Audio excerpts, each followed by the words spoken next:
m'appelle Éric Mizele, je suis auteur-écrivain d'un certain nombre d'ouvrages. Je suis congolais de nationalité, j'habite à Dallas, au Texas. Ce livre est une fiction, je pourrais peut-être dire même science-fiction, mais l'histoire est un prétexte pour partager l'expérience noire américaine, mais aussi africaine. J'ai découvert que je suis d'abord un enfant des années 80, pur sang, et on a grandi avec la pop culture américaine, et aussi européenne, comme Tintin, Indiana Jones. Et sachant que l'esprit humain capte mieux l'information lorsqu'elle est narrée, eh bien, j'ai compris que le savoir historique que j'avais, qui est une passion pour moi, pouvait mieux passer si je le faisais passer par ce prisme-là. Et c'est ce qui a motivé l'écriture de ce livre aussi. Je voulais m'adresser à un large public, non pas simplement la communauté dans laquelle je viens, mais aussi nord-américaine, car j'habite au Texas, aux États-Unis. Et j'ai beaucoup appris, et ce vécu-là, je voulais l'illustrer à travers cette fiction. Et étant africain et habitant aux États-Unis, j'ai pensé que ce mélange-là était innovant et intéressant pour un public qui a besoin de différence et d'authenticité à la fois. Le titre aussi est dans cette même veine de pouvoir allier ce qui est africain et ce qui est américain. Je suis du Texas, donc l'une des deux équipes ici au Texas, c'est les Rangers, donc je me suis inspiré de ça. Et le titre du livre en fait s'appelle Nubian Rangers, c'est assez barbare, mais vous comprendrez parce que j'ai voulu mélanger Afrique et États-Unis comme je l'ai dit. Et les Nubiens, hein, en anglais c'est Nubian, c'est une population, une tribu qui existait dans le sud de l'Égypte ancienne. Et c'est là où les anciens Égyptiens, qui sont une culture tout à fait africaine, hein, on le sait maintenant grâce à Cheikh Anta Diop, eh bien c'est là où ils allaient prendre leur armée. Ce n'était pas un réservoir d'esclaves comme on le pense souvent, non, c'était des populations noires, aussi bien en Égypte qu'en Nubie. Et c'est là où ils prenaient leurs guerriers, leurs policiers. Et j'ai trouvé qu'il y avait un rapport intéressant entre ce qui se passait à cette époque-là et ce qui se passe maintenant, parce que les Rangers, en fait, c'est eux qui s'occupent de la justice aussi aux États-Unis. Et j'ai voulu créer un concept en mélangeant ce qui est africain, ce qui est américain, pour avoir ce titre-là. C'est au fait le massacre qu'il y a eu à Tulsa, Oklahoma, l'Oklahoma qui est un état du Texas, où une communauté noire américaine avait construit une ville très prospère. Il y avait des médecins, des entreprises, des restaurants, donc toute une ville vraiment prospère créée par des Noirs américains et entretenue par des Noirs américaines. Et cette ville a été détruite. Et cette année, on a fêté, je crois, célébrer le centenaire de cet événement. Mais mon livre est sorti bien avant cela, ça fait déjà un bon bout de temps. Et cet événement m'a marqué lorsque j'étudiais l'histoire américaine. Et j'ai voulu en parler, j'ai voulu parler de cette communauté, j'ai voulu parler de Noirs américains qui prospèrent dans un certain milieu, car cette histoire est encore méconnue, que ce soit même ici aux États-Unis et en Afrique. Que lorsqu'on parle de culture, très souvent on se limite à la musique, à la danse, mais la culture c'est beaucoup plus dense que ça. Et j'ai voulu surtout partager la culture scientifique, la culture intellectuelle, aussi bien celle noire américaine que celle africaine.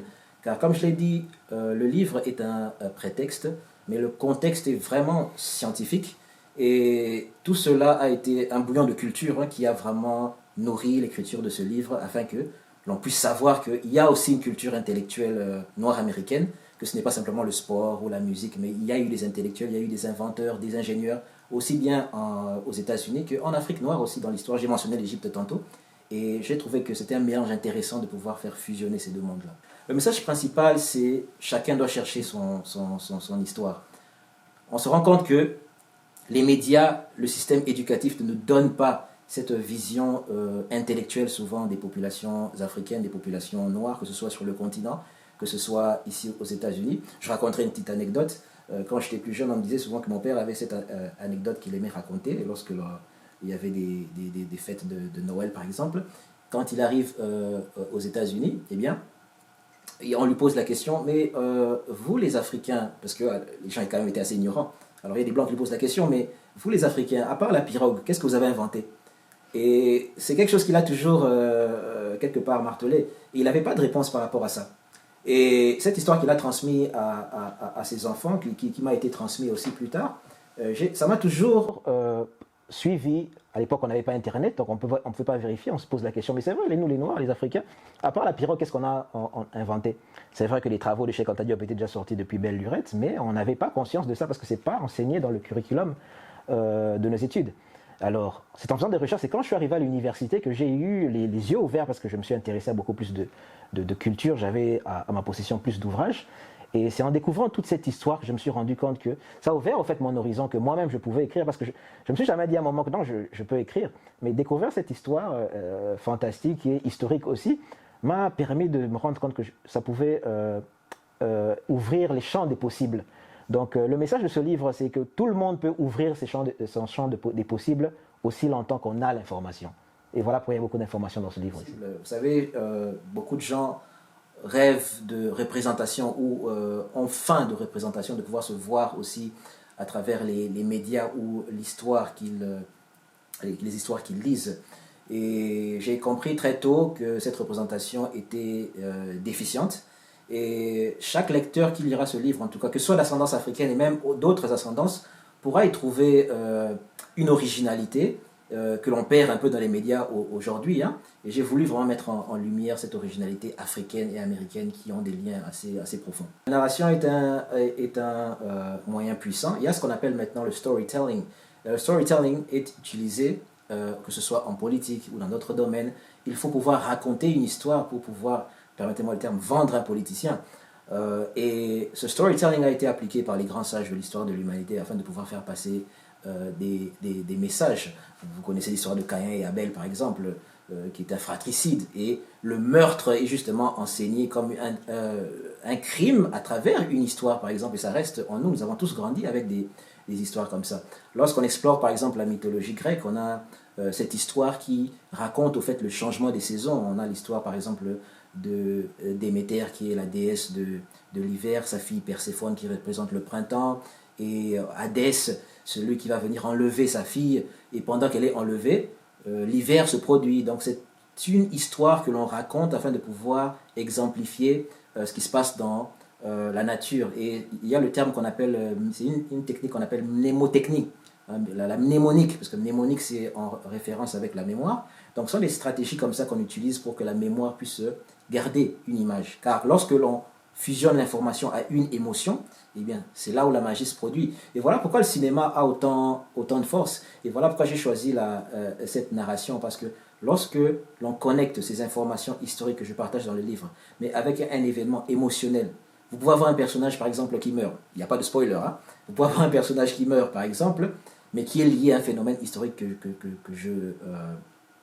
j'explique.